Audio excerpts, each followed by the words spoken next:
a special live broadcast of Shout for Libraries, Edmonton's premier library-centric radio show. I'm Julia Guy. And I'm Timothy Arthur. We at the show are a group of masters in library and information studies students who are devoted to leaping blindly down every rabbit hole, bringing you the latest in the land of libraries. That's right. And today we've got a full hour of programming lined up for CJSR's annual FunDrive, which is kicking off today. Yep, it's that time of year again, when you, the listener, have the chance to show the good people at CJSR just how much you value the boundary-pushing radio content that we work so hard to bring you all year long. That's right. We are accepting donations throughout the show, so give us a ring at 780-492-2577, extension 0. And if you call or donate during our show, you'll be entered to win a fabulous $50 gift card to Variant Edition Comics. We're super happy that those folks donated that to us. You'll also be entered to win a shoebox full of random hockey cards. How much are the cards worth? We have no clue, but maybe a lot, or maybe not. It's a surprise. Plus, depending on how much you donate, you could get a bunch of cool rewards, which honestly are worth it on their own. Mm-hmm. But more on that later, because right now we're dying to get into the amazing show we've got prepared for you today.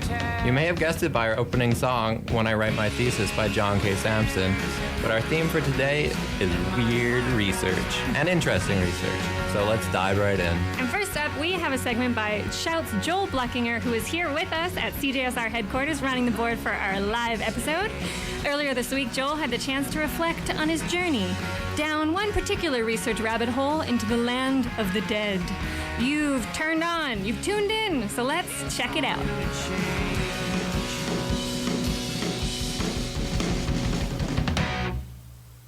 Hey everybody, Joel here.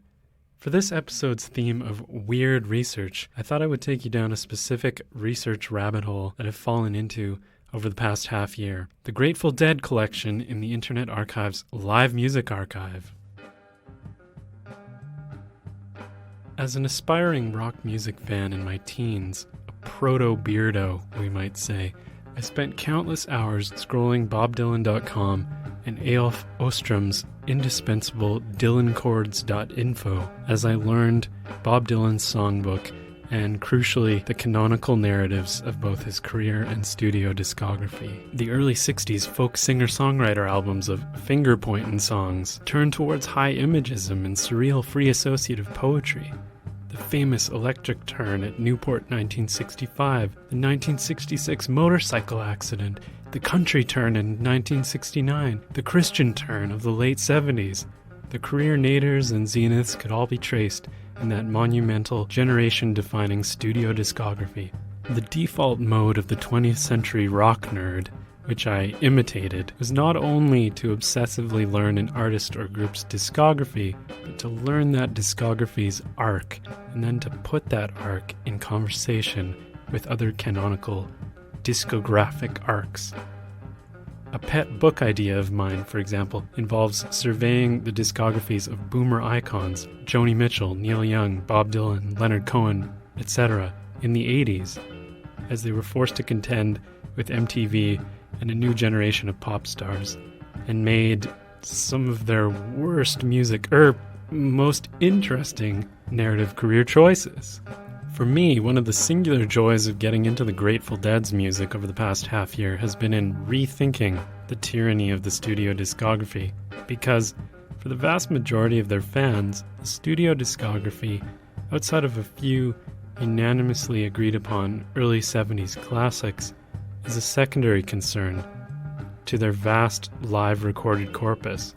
From their origins in San Francisco's Haight-Ashbury hippie scene in 1965, through to lead guitarist and band figurehead Jerry Garcia's passing in 1995, the band played over 36,000 live versions of songs in 2,317 concerts in close to 300 cities.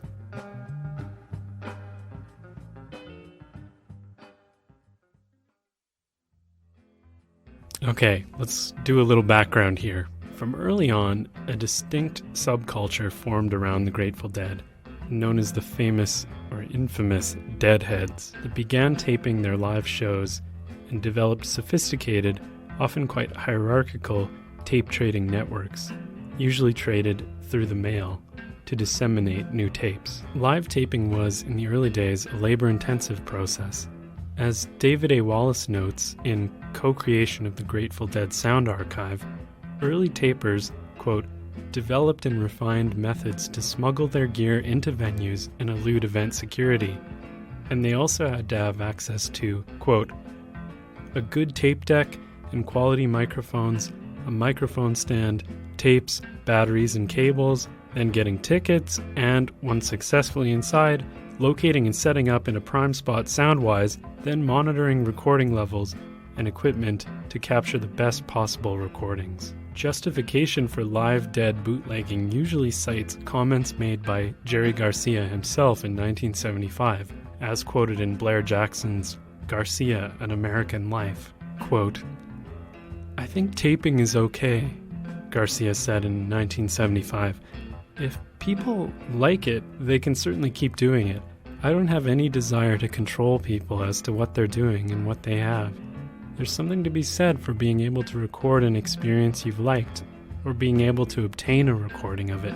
My responsibility to the notes is over after I've played them. At that point, I don't care where they go. Eventually, in 1984, the band even acted to create a dedicated taper section in its audience, the OTS, Official Tapers Section, behind the soundboard, because audience sightlines to the stage were being obstructed by too many microphone stands.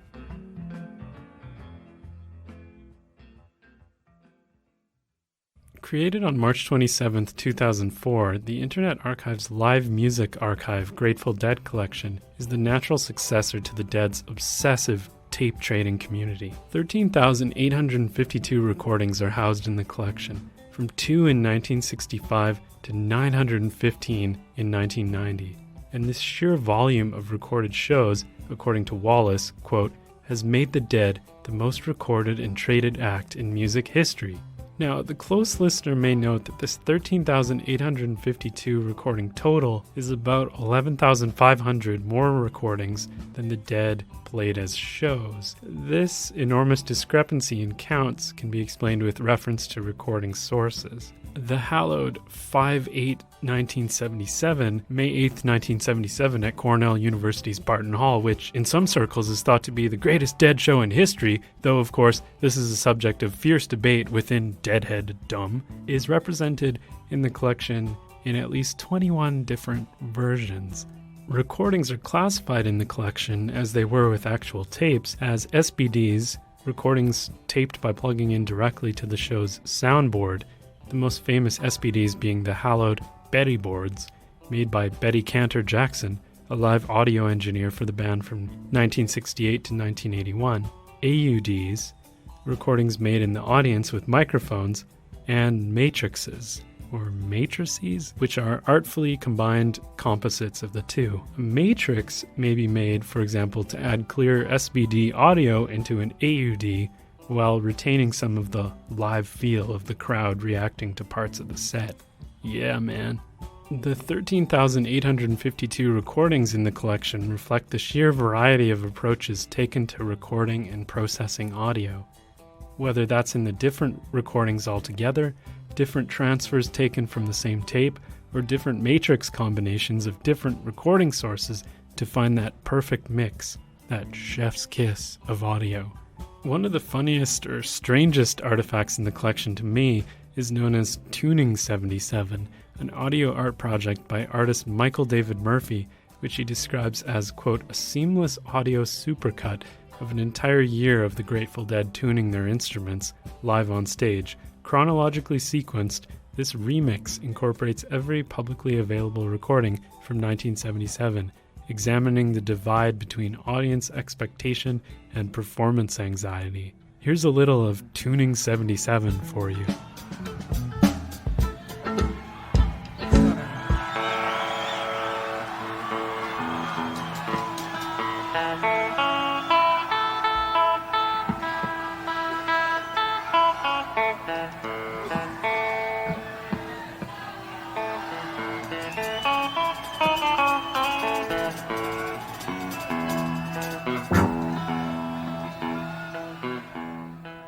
Another fascinating dimension to the archive is in its user rating and commenting function for each recording.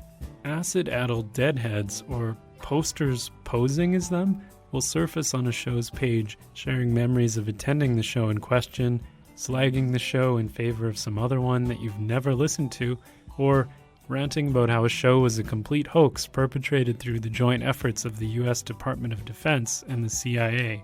Anyone that finds the Internet Archive's interface to be cumbersome can also elect to use relisten.net, which is a more streamlined interface overlaid on the Grateful Dead collection that allows for elegant navigation between years, shows, and sources. Headyversion.com is another cool site which allows users to upvote certain live renditions of songs in an attempt to definitively establish the best version ever performed of a song. Headyversion links back to the Internet Archive to allow you to listen to the version and decide for yourself. Here's a little taste of the best-rated Uncle John's Band from a soundboard recording on September 18th, 1974 at Parc des Expositions in Dijon, France.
Overall, the Grateful Dead collection as part of the Internet Archive's live music archive is a fascinating instance of collective curation that ensures that the Dead's legacy is continuously accessible to legions of new prospective heads such as myself. Anyone that wishes to learn more, especially from an information studies perspective, I would direct to David A. Wallace's co-creation of the Grateful Dead Sound Archive, Control, Access, and Curation Communities in the edited volume Community Archives, The Shaping of Memory from 2009.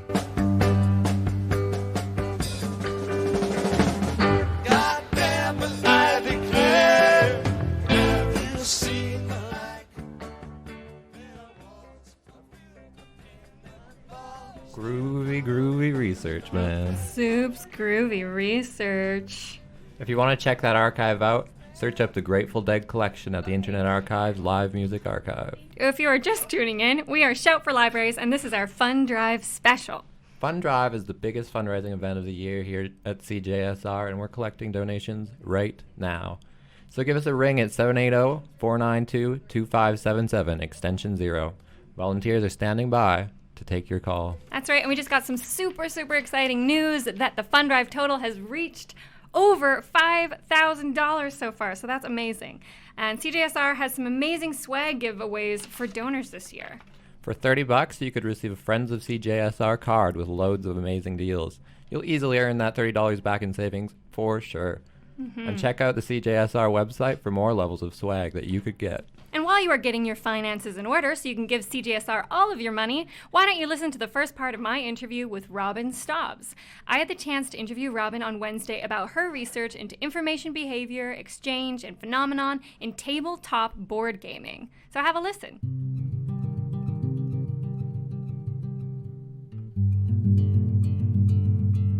So I am here with Robyn Stobbs, and you're going to tell us a little bit about your research.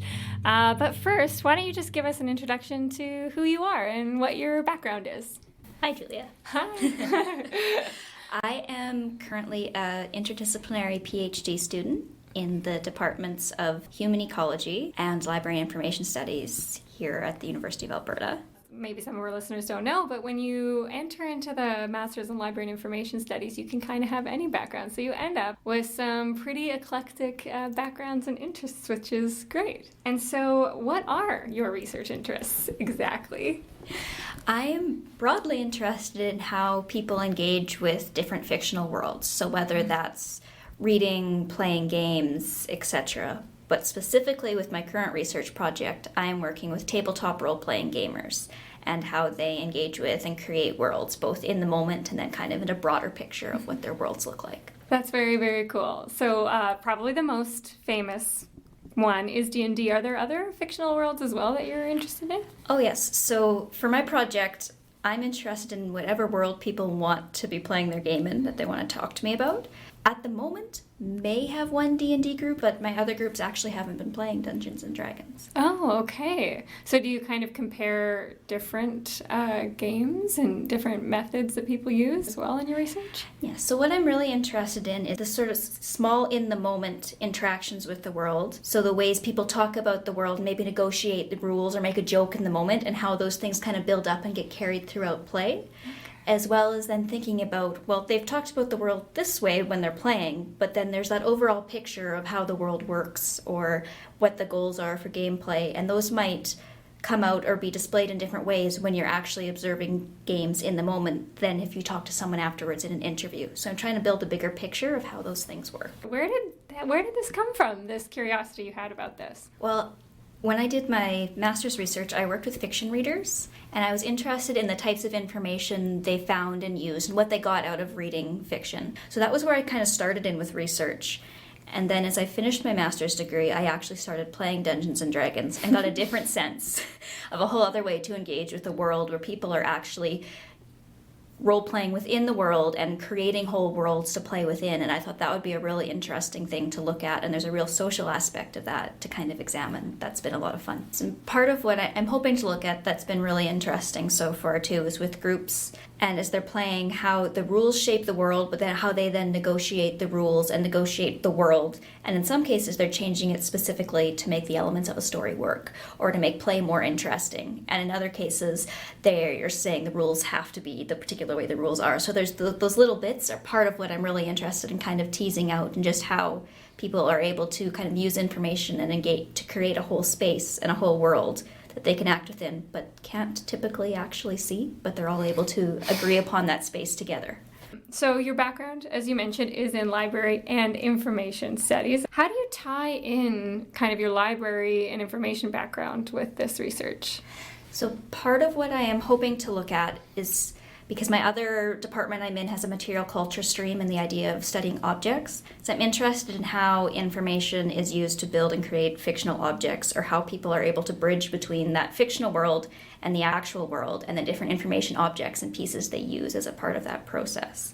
So to give a concrete example of that, a lot of tabletop gamers will use a gaming mat and miniatures on the table, but they may also be referencing out to rule books. So there's all these different little pieces that people are able to use to build this experience together, but they're also adapting them for their own group and their own play, and that interaction is really interesting to kind of tease out. Mm-hmm. My understanding is that you can build off of games, or if you want, you can create your own world as well. So does that factor into differences in how people interact with those games? Oh yes, and what I'm trying to do with my study is get a group interacting with the world in a kind of each a different way. So I have one group that's doing more of what's termed a legacy game, and I have another group who the person running the game has created his entire own rule set based on an openly available set of rules that you're free to adapt and use, and the world itself. And then I'm hoping, I have a couple of other groups considering participating who are doing more of their own world but using an established set of rules like Dungeons and Dragons. So there's kind of getting that bit of variation to see the different ways that people are able to create and share that fictional space and really engage with it. That's so neat. And so you're mentioning your groups that you've reached out to and are working with. How did you go about finding them and asking them to be involved? I did a bit of, I guess what you'd term snowball sampling. So I started out with, because I have gamed myself, having people who I knew who gamed continue to kind of send out. I had a little image about my research and a little blurb about what my study was, and having them kind of send it out to people they knew who kept sending it out. So I actually don't know how many layers out it went, because I kept getting emails back from people. Can I post it on my Facebook page or with a Facebook group? Because I think people might be interested. So it kind of snowballed out that way. Awesome. And how have the reactions been when you've sort of explained your research to these groups? People are typically interested because I just want to know about something that's of interest to them and how they do it, right? So people are often very willing to come in for an interview, but part of the issue I've run up against a little bit is that I'm also doing video recording so that I can capture that in the moment play, and generally people are uncomfortable being videotaped, so that can be a little more difficult to get a group where the whole group is comfortable being filmed. Mm-hmm. And do you wonder, about whether your presence or the camera's presence kind of has an effect on the gameplay? Yes, so my goal is to not have a lot of effect on the gameplay, but of course when there's a camera there, I've been marking in some of my transcripts, people will make jokes about the camera being there and things like that. But often as they get playing, they tend to get into the game and are more so ignoring the camera. Mm-hmm. But of More course immersed. You can't totally Yeah. minimize the effect of me being there or the camera being there. That's right, yeah.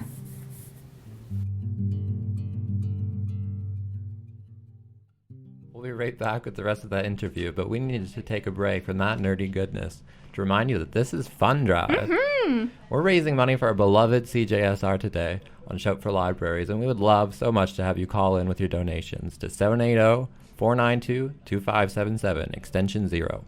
All of your donations will go straight towards keeping this gem of a community radio station on the airwaves. So far, we've raised $5,045. Mm-hmm. So keep the calls coming. That's right. And our show, so far, this episode, we have raised $500. We're super excited, so please, please, please keep it coming. And now we'll go back to part 2 of my interview with PhD candidate Robyn Stobbs, where we will discuss what she hopes to explore with her research into tabletop role-playing games and how her research has developed over time, starting with her initial research questions. So my initial research question for this study was very broad. So I'm interested in ways people engage with fictional worlds in tabletop role-playing games. So that's my overarching question. And then more specifically under that, because I'm in material culture and library and information studies, I'm interested in the ways that people are negotiating the immaterial world, so the fictional world, while sitting in a material space. And then the information studies angle coming in with what information are people using, or in the case of as they're moving through the world, or role-playing moving through the world, what information do they need to do that? Or what information do they use to support arguments for how they're going to do something? So I have some really great little pieces that coming out of some of my transcripts of people referring to the rules or trying to make an argument for ignoring the rules, because you should be able to jump on top of a sarcophagus. If you can jump over a person, why can't you jump on top? In the rules, you can't jump on an object in this particular game. So they're trying to make a whole argument for that sort of thing. So there's that information piece of how are they using information to make arguments to make gameplay work, and then discourse or talk, and then the information. And those are the main pieces. And it's a very exploratory kind of what you call a case-based study. So I'm getting in a great deal of depth with actually only 2 to 3 groups and trying to tease out a lot of the different types of things they're doing in order to talk about things in hopefully a good deal of depth and detail. Out of all the observations, are there any trends that you're seeing that maybe some of our D&D players might recognize, or anything that's kind of common to all the groups so far? My approach is kind of called a big and small story approach. And with the small stories, the idea is what are those little kind of in-the-moment stories that people are using in their interactions. And it's interesting to see how some of those kind of play through the data. So I have a group where, as is typical in many role-playing games, there's a thief type of character. And he steals gold out from under one of the other players, or has the potential to do so. And they refer back to him as a thief and making a joke on it, even though it's expected behavior, the way this game works, that he would do so, but they're not going to heal him later because he stole money from him. So there's this kind of out-of-character running joke that's also bleeding into character. And there's little bits of stories that kind of carry through. And I've seen a lot of different types of those coming through the data. So they're also, if people are reading set bits of text, they'll read it, but then they'll contextualize it for their group, or they'll make a little joke about it. And sometimes it's referring to past gameplay and interesting references like that I think are hard to talk about without pulling out a transcript and showing you a chunk of it. But there's some really interesting, really small-scale things that I'm going to be looking at as a part of my research. And it's interesting to see them building those jokes as they go. So in some cases, they're referring back. I have one group who has quite a long history of gameplay together, and they're referring back, and their group history is affecting this game's history as well as they go. And I have another group who hadn't really played together before. Some of them knew each other, but they hadn't played as a group. But you could see them building their own jokes and things in as they went based on their characters and how they were playing the game. So there's this really collaborative element for building the gaming experience, and that also affects the world itself and how they engage with that world, because the game master can adjust things as they go to kind of facilitate the types of play the players want to do. So there's a lot of really nuanced interactions going on. That's very cool. I like that a lot. So what kind of world building do you do in your free time? What kind of games do you play? Right now I am doing less world building and more role playing. So I'm playing a Quickling monk in a 5th edition Dungeons & Dragons game, and the game master for that game had to kind of what's termed homebrew the Quickling as a race that you can play, because it's not standard in the set. So I'm 18 inches tall and I run around punching things. And we get a lot of fun jokes going about how I have to jump up to punch someone in the nose, and I had to build up my stats in such a way that I would be able to jump that many feet in the air. So there are lots of different interplay and things going on there. And I imagine you probably look at things differently, I'm guessing, because you've been sort of in this particular mindset where you're looking in from the outside, and then to be on the inside again. Has that changed your gameplay at all? I notice things like, oh, I have participants groups who do this. Is cool. And I stop and go, no, I'm in character. I'm a monk. Quickly monk. Don't get excited. You're a monk. Yes. You're a monk. And I do find, though, role-playing is a nice break from some of the other things that you get to do, because you get to stop and sit and be a different character and try and figure out how this character might react to a particular situation that in many cases is quite a fantastic situation you wouldn't necessarily see in day-to-day life. Oh, I think it's awesome that this is, I feel like coming back. Like, I feel like there is a resurgence of these kinds of games. Am I crazy? Would you say that that's happening? Anecdotally, yes. Anecdote off the record, off the research record. I've had people actually send me articles, like just over Facebook or email or whatever, referring to teachers starting to use Dungeons and Dragons in classrooms for teaching different skills, to more women playing role-playing games. And I actually had a potential participant group who had started playing in part because they'd seen Dungeons & Dragons being played on Stranger Things. I was just going to say Stranger Things. Well, it's one of those things, too. Once you find something of interest, there's whole other areas to explore. So there are podcasts and video casts of people gaming and all sorts of things you can go and watch. And the storytelling element becomes a big thing in those, too. So almost like a whole other genre of ways to enjoy stories. Totally. Well, I know I did a pilot study kind of testing methods out before I started this one. And in that study, I wasn't necessarily getting to record people playing. I had one group invite me, and that's how my whole other study developed. But I was doing what I called object interviews, where I had people bring in something they'd made related to a fictional world and just tell me about it. And I had a couple of game masters come in as a part of that pilot study, and they tended to really emphasize the value of gameplay and the creative aspects and the collaborative storytelling as being just really important as a social aspect of their lives, and something that they just got a lot of fulfillment out of. And that's something that they emphasized over and over again, that I feel like is a really kind of interesting thing to study in of itself and understand the importance of leisure activities and the ways we can use them and just enjoy things. You were talking about your kind of your pilot study. Was there any other steps that led you to this point, or how did you decide on, your methodology and your plan of action and all of that kind of stuff in your development process? So when I started out, as I was kind of preparing to do the pilot study, I was more broadly interested in just how people engage with fictional worlds and what did people make related to a fictional world. So it was really kind of object-based. And as a part of that process, people were bringing in objects and telling me about how they made them, what they used them for, what their gaming process was, that sort of thing. And one of the participants, the one who was doing live action role play, she brought in a hockey bag full of these fantastic costume pieces she'd made as a part of that. Wow. And she was talking about tagging of objects and how in that sense there's this little paper tag, and that tag was what made the object real, as in that it was able to be used in game and it had particular properties. So she had a shield that was legendary, and a legendary shield meant that it couldn't be broken, but it was the tag that gave it that legitimacy. So there's that really sparked something for me, in that there's this real object with fictional qualities being used in actual space in a fictional world. So there's all this border crossing going on. My brain just, that's amazing. And that got me really interested in, well, now how are people being able to kind of assign and agree upon all of these things, and what processes are going on there, and how is this actual object functioning in a fictional and an actual space?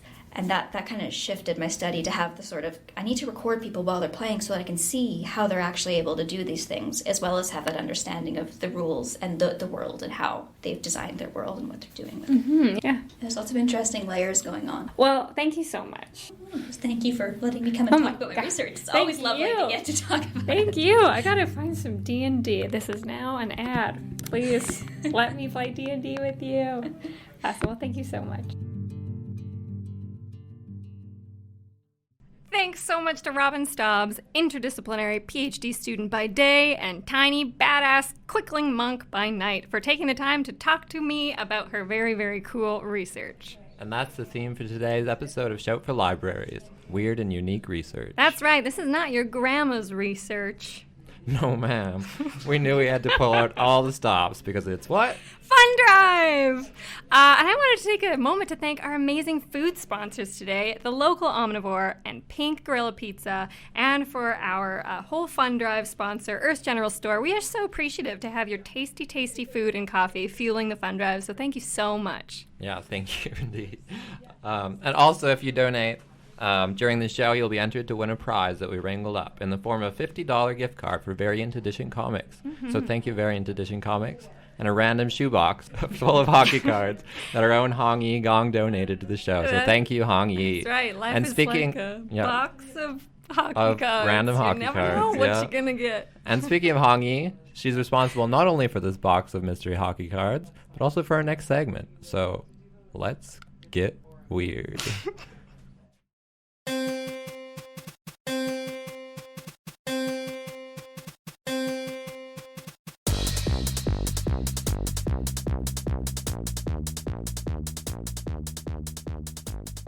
Hello listeners, what's up? This is Hong Yi. I hope you have enjoyed our content so far. So what I'm going to share with you for the next few minutes is yet another fun research, because it's FunDrive. Now, when we talk about research, one of the most prestigious awards in the world for researchers is the Nobel Prize. You may have already known from the news that one of the winners this year is a Canadian. James Peebles from Winnipeg is one of the winners of the Nobel Prize in Physics for theoretical discoveries in physical cosmology. While we congratulate all the winners and appreciate your contributions to science, literature, and peace, don't you have a feeling that some of these topics are just too serious? But research can be fun too, and I'm going to tell you how fun and weird it can be. So if some of you are thinking what I'm thinking, since I've already mentioned the Nobel Prize, it's time to introduce y'all to the Ig Nobel Prize. It's spelled IG and then Nobel Prize, and of course it's a pun to the actual Nobel Prize and the word Ig Nobel. So for those of you who haven't heard of Ig Nobel Prize before, these prizes are real and they're awarded to real, serious but not the serious research. To quote the organizer, the improbable research, the Ig Nobel Prizes honor achievements that make people laugh and then make them think. Every September, there's a gala ceremony held at Harvard University's Sanders Theater. The ceremony is also full of fun. There are jokes throughout the ceremony, the traditions include throwing paper planes, and they adapted some famous melodies to an opera of habits, like this. What will we do to each one of you? Demands so little of you.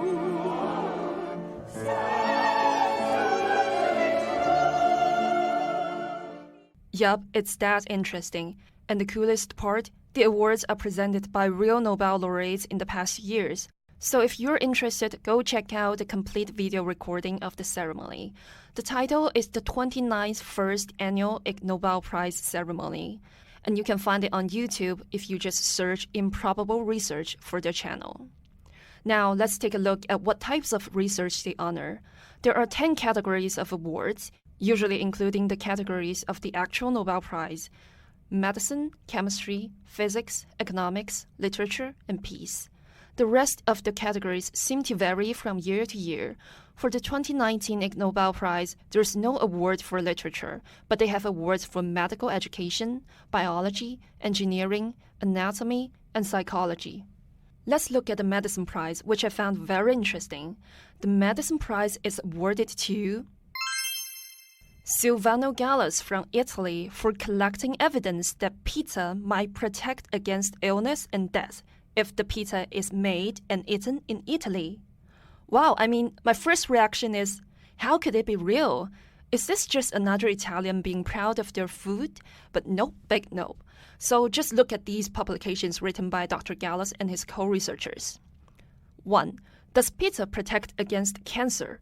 Published on the International Journal of Cancer in 2003. 2. Pizza and risk of acute myocardial infarction. Published on the European Journal of Clinical Nutrition in 2004. 3. Pizza consumption and the risk of breast, ovarian, and prostate cancer. Oh wow! This one's published on the European Journal of Cancer Prevention in 2006. And just a friendly reminder that this is a show about libraries. So, of course, I searched for all these articles and journals through the University of Alberta libraries. And they are real. The articles have DOI links, the journals are peer-reviewed. The first one I mentioned has already been cited 7 times. To be fair, none of these articles stated that eating only Italian pizza in Italy can protect against illness and death. But the authors did look at the diet habits and pizza ingredients in Italy in their research. Still, it's shocking if someone tells you, go to Italy and eat your pizza. It's good for preventing cancer, and it's science. Well, I would probably think that they're out of their minds. Now, let's look at another example. The Economics Prize was awarded to scientists from Turkey, the Netherlands, and Germany. Habib Gadit, Timothy Voss, and Andreas Voss. For they tested which country's paper money is best at transmitting dangerous bacteria. So I know what you care about, so I'll say this one first. The Canadian dollars didn't have the best performance, but it was not the worst either. The title of the research paper is Money and Transmission of Bacteria, published on Antimicrobial Resistance and Infection Control in 2013. In this study, 7 different currencies were tested. Other winners are also fun and thought-provoking. For example, the Physics Award is for researchers who studied how and why wombats make cube-shaped poo. Okay, so I'm gonna stop here and encourage y'all to go search the rest of the award winners. We've talked about the unexpected research, we've laughed, and now it's time to think. If you think about it, the research topics for the Ig Nobel Prizes are very close to our daily lives. Many people eat pizza once in a while, and as for money, it's even more unavoidable.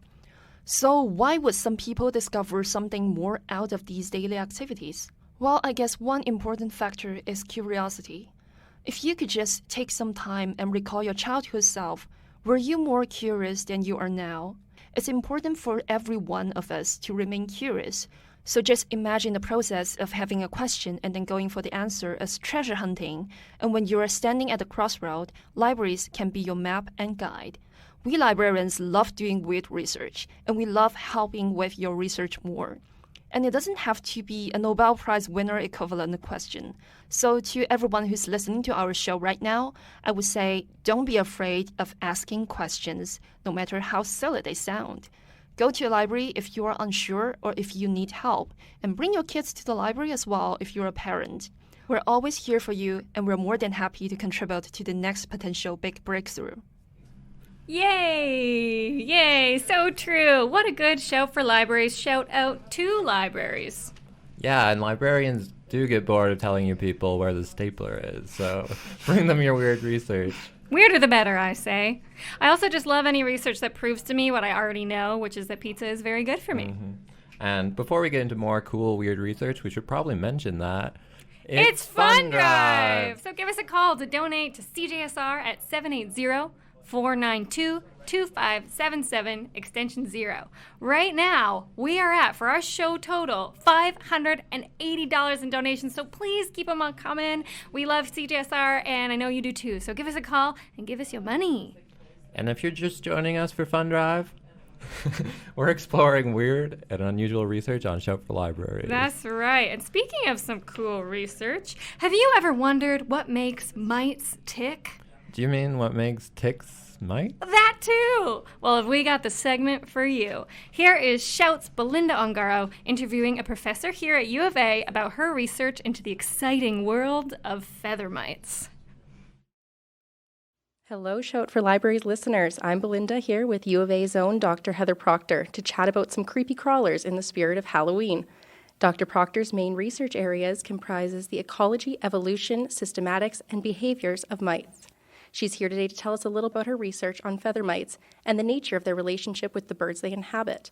Dr. Proctor is a former Biology 108 professor of mine, so I'm very excited to have the opportunity to learn more about her research. Thank you so much for chatting with us, Dr. Proctor. My pleasure. To start off, can you please provide our listeners with a brief introduction to your vast knowledge on feather mites? Well, I started getting interested in feather mites when I was doing my first professorial job at Queen's University in Ontario. And there were many ornithologists there, people studying birds, and they would bring me bird feathers and they would say, look, the feather mites have eaten holes in the feathers. And I would say, no, you're thinking about feather lice.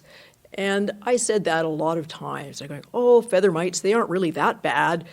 Feather mites did this. And so finally, I decided I would write a review article that I could just cite and say, you want to know what feather mites do? You can just go and read this annual review of entomology article that discusses the biology of feather mites. And in the process of doing that, I just became more and more fascinated with feather mites. And then I moved to Australia. Previously, I worked on water mites, but when you go to Australia, there's not a lot of water. But there are a lot of birds. And so I started personally working with feather mites associated with Australian birds, described new species, studied their ecology.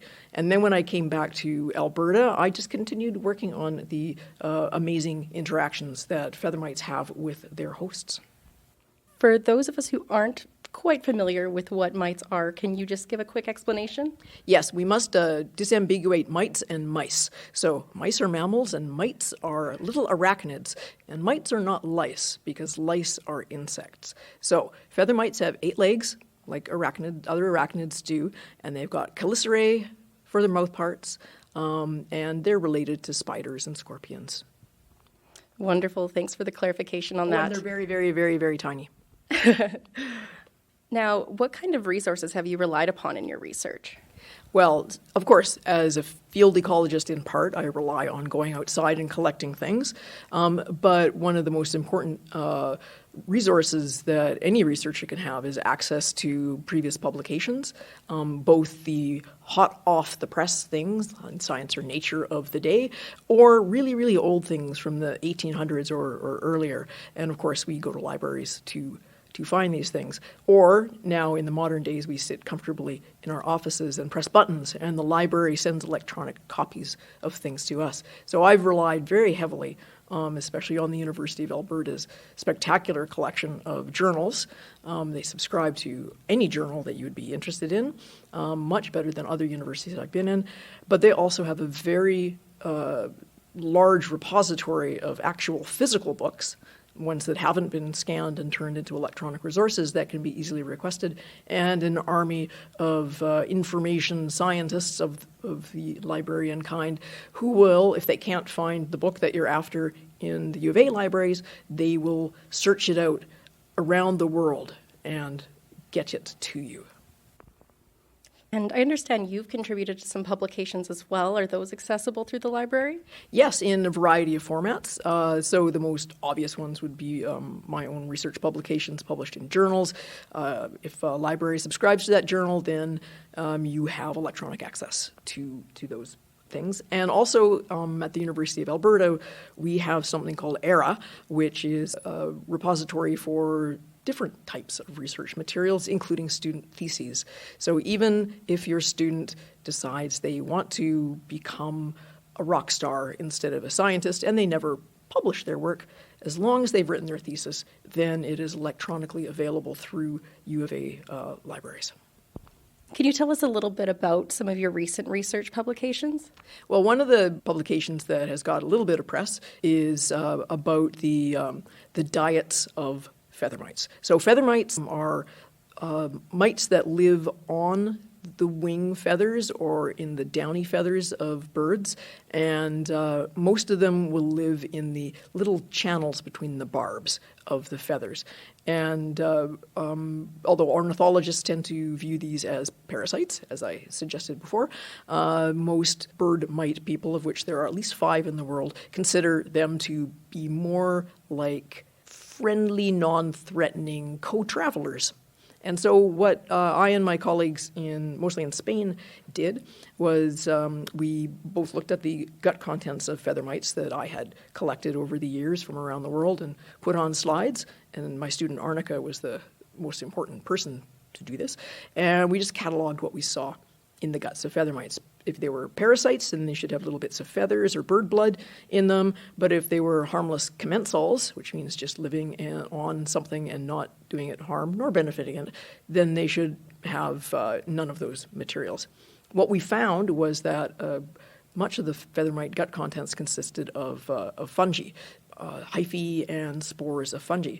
My colleagues in Spain were at the same time working on live birds and feather mites that they collected right off the host bird.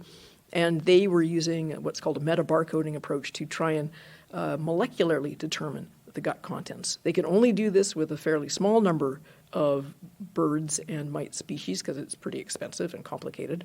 But what they found through their molecular approach was that, yes, indeed, the gut contents were primarily fungi, together with bacteria and a little bit of plant matter, probably pollen. No bird blood, no bird DNA in the gut contents of the mites at all. So that sort of nailed it. These mites are not parasites. They're probably just, in the words of Monty Python, licking road clean, for those of you who remember that particular skit. So they feed on stuff that gets stuck on the feathers, but in the process, they're probably also cleaning the feathers because some of the fungi and bacteria that were found in the guts of the feather mites were actually ones that can degrade feathers and be harmful to the bird. That's really great that you were able to clarify that relationship. I'm wondering if you could kind of give us a little bit more of a perspective on who might be interested in this knowledge and why we should care about it. Well, first and foremost, ornithologists should care about this because much ornithological research is trying to assess the health of birds. And if one inappropriately classifies a bird with a lot of feather mites as being in bad condition, then you will probably misinterpret the general health of that bird because correlative studies of the sort of plumpness and healthiness of wild bird hosts and the feather mite loads actually strongly indicate that healthy birds have more mites, not fewer mites. So that's one thing. Another thing is that the feather mites, if they are doing the bird a service, then perhaps it would be ill-advised for conservation researchers or people doing rehabilitation or having birds in zoos to try and remove the mites. So perhaps you may wish to leave the mite load intact as long as the bird appears healthy. Good to know. If science students are interested in this topic, how could they learn more or get involved? Well, the first thing to do is to Google feather mites, University of Alberta, and you will find me, and you will probably also find publications that I and my students have done. Another good resource is the library's moderately large collection on mites, which they have both in hard copy and electronic form, including the book that Dave Walter and I wrote about mite ecology and evolution and behavior, which, thanks to the library, is completely free. Excellent. And are any of the courses that you're teaching currently focusing on this at all? If you're very interested in the more medical and veterinary applied aspects of mites, because not all mites are nice individuals. Ticks are a type of mite, for example. Then Felix Sperling and I are teaching entomology 392, which is medical veterinary entomology this winter. And you can learn all about things that bite you. Excellent. So be sure to sign up for that course. It seems that you like libraries a lot. What's the most fascinating thing that you've discovered in your literature-based research? Well, one of the earliest things that I did, actually as a master's student, was to sum up all the published information that there was on what it was that water mites feed on. This was really fascinating for me because by chance I happened to take German in high school. And what I found was that when I got into the literature that was written in German, there was so much more known about water mites than you would ever discover if you only looked at the publications that were English. So in the literature review that I did in part of my master's degree, I actually managed to integrate the basically unknown to the English-speaking world knowledge from the very excellent German water mite researchers. And I also discovered that one of the main ideas about certain types of water mites that was in the English literature was completely wrong because the Germans had already shown that it was wrong. And for 20 years or so, the English-speaking people were continuing down the wrong path. So learn another language or Google Translate. Awesome. Well, definitely a huge takeaway of today is learn German. And appreciate mites. And appreciate mites. So thank you so much, Dr. Proctor, for sharing your fascinating research with us today, the relevance of libraries to diverse areas of research such as yours. Thank you very much for the invitation. And thanks so much for Belinda Ongaro for bringing us that small but mighty interview with Dr. Heather Proctor from the Department of Biological Sciences here at U of A. And if you are feeling mighty generous, we have great news for you because it's FunDrive. Yes, we're raising money to keep CJSR ticking, so give us a call at 780-492-2577, extension 0. Volunteers are standing by to soothe your itch to give. And you have a couple of minutes left to be entered in our draw for a $50 gift card to Variant Editions Comics and a mystery box of hockey cards. Next, we have our own Dan Hackborn, who ventured earlier this week into the eerie stillness that abides in the darkest depths of the library's collection. Dan emerged alive, but forever changed. Here he is with his account of what came from the stacks.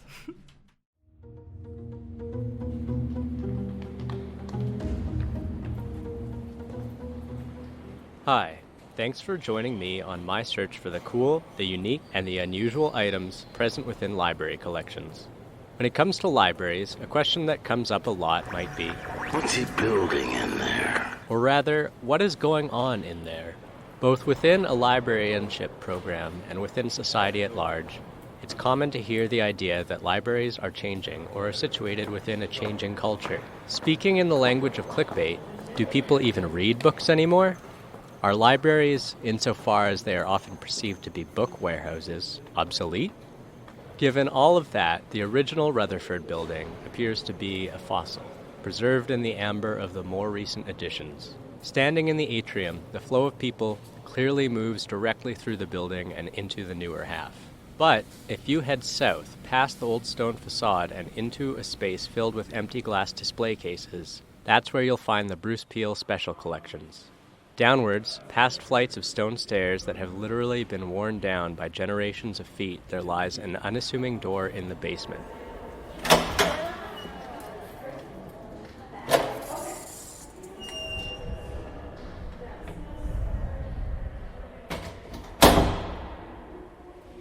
Deadlines and work being what it is, I finally tracked down what I was looking for fairly last minute, this morning in fact. But here I am, a few hours later, given access to the original human documents. And when I say that, I do mean the originals. Here in the Special Collection, I've put on hold 4 tablets, written in Sumeria roughly 2,900 to 2,031 years before the Common Era.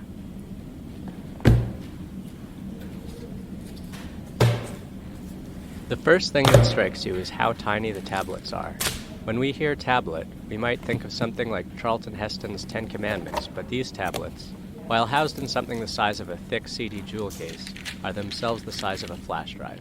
They are dull brown in color, with small triangular etchings in them, densely written and crowding the surface of the tablet. What does poor penmanship in cuneiform look like, is a question that immediately jumps to mind. While there are several sites proposed as independent inventions of writing, the most commonly agreed upon and earliest discovered instance is the Sumerian culture, located in what is now known as Iraq, developing somewhere between 3400 and 3300 BCE. As the Sumerians put it in their blockbuster hit Enmerkar and the Lord of Arada from 1800 BCE, because the messenger's mouth was heavy and he couldn't repeat the message, the Lord of Kulaba pat some clay and put words on it, like a tablet. Until then, there had been no putting words on clay. It's important to realize that this monumental invention, writing, was actually part of a greater continuum of innovation. Sumerian cuneiform seems to have itself developed from earlier clay tokens and markings that tabulated commodities. As if to make this point, these tablets don't convey epic poetry or the actions of royalty. Rather, they are records of day-to-day transactions, a temple's receipt for a sacrificial lamb, a laborer's wages for agricultural work, etc. Later innovations in written language include explicit symbols for vowel sounds so that writing could more easily be reconstructed into spoken language, and the sort of retrovation that emojis represent in a return to pictograms, an earlier form of proto-writing, like numerals. Since these initial words were written, the media and languages have transformed countless times.